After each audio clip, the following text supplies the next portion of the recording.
Praise the lord. యూట్యూబ్లో ఈ వాక్యం వింటున్న ప్రతి ఒక్కరికి మన ప్రియమైన యేసుక్రీస్తు నామములో శుభములు తెలుపుకుంటున్నాను.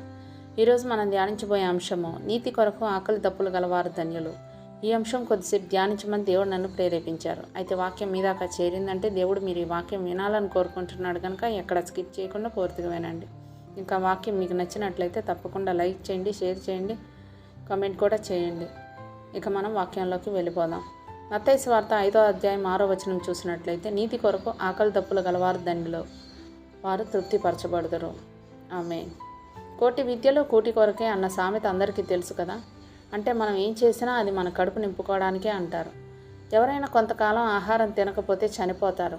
ఆకలి బాధ తట్టుకోవడానికి మనుషులు ఎంతకైనా తెగిస్తారు. తోటి మనుషుల్ని చంపుకొని తినేసేయాలన్నంత దూరం ఆలోచించేలా చేస్తుంది ఈ ఆకలి. ఆకలి తీర్చుకోవడానికి అడుక్కుంటారు, దొంగతనం చేస్తారు, హత్యలు కూడా చేసేవారు ఉన్నారు. ఆకలి బాధ తీర్చుకోవడానికి ఇన్ని ఘోరాలు చేసే ఈ ఆకలి ఎందుకు పెట్టాడు దేవుడు అన్న అనుమానం మనకు రావచ్చు.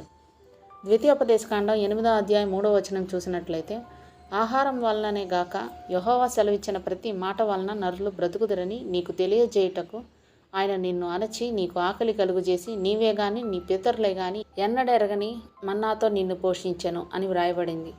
ఈ వాక్యమును నమ్మిన వారు ఆకలి బాధ తీర్చుకోవడానికి దేవునిపై ఆధారపడతారే తప్ప అన్యాయంగా ప్రవర్తించరు. ఎంత ఆకలి బాధనైనా భరిస్తారు కానీ తమ నీతిని వదిలిపెట్టరు. దేవుని నమ్మిన వారు చావుకైనా తెగిస్తారు కానీ తమ నిజాయితీని వదిలిపెట్టరు.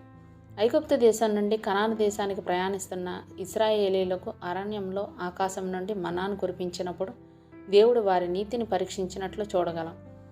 ఇదిగో నేను ఆకాశం నుండి మీ కొరకు ఆహారమును కురిపించేదను, వారు నా ధర్మశాస్త్రమును అనుసరించి నడుతురో లేదో అని నేను వారిని పరీక్షించినట్లు ఈ ప్రజలు వెళ్ళి ఏనాటి భత్యము ఆనాడే కూర్చుకొనవలెను అంటూ నిర్గమాకాండం 16వ అధ్యాయం 4వ వచనంలో రాయబడి ఉండడం చూస్తున్నాం.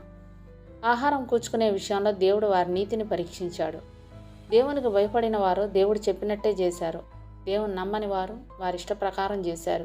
ప్రతి ఒక్కరూ తలకు ఒక ఓమేరు చొప్పున కూర్చుకోమని చెప్పినప్పటికీ కొంతమంది అత్యాసకు పోయి ఎక్కువ కూర్చుకున్నారు.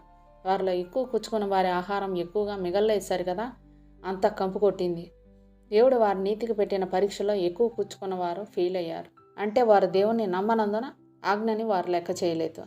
అబ్రహాము దేవుని నమ్మెను, అది అతనికి నీతిగా ఎంచబడెను. అపోస్తలుడైన పౌలు గలతీయులకు రాసిన పత్రిక 3వ అధ్యాయం 6వ వచనంలో రాయబడి ఉండడం చూస్తున్నాం. దేవుని నమ్మడమే నీతి కనుక ఆ నీతిని కాపాడుకోవడానికి మనం ఎన్ని కష్టాలైనా ఎదుర్కోవడానికి సిద్ధపడాలి. చివరకు ప్రాణాలు పోగొట్టుకోవడానికైనా సరే. దానియేలు గ్రంథంలో షద్రకు, మెషకు, అబేద్నెగో అనువారు విగ్రహారాధన చేయకూడదు అన్న ఆజ్ఞ మీరవలసి వచ్చినప్పుడు చావుకైనా తెగించారే తప్ప దేవుని ఆజ్ఞను మీరలేదు. దేవుని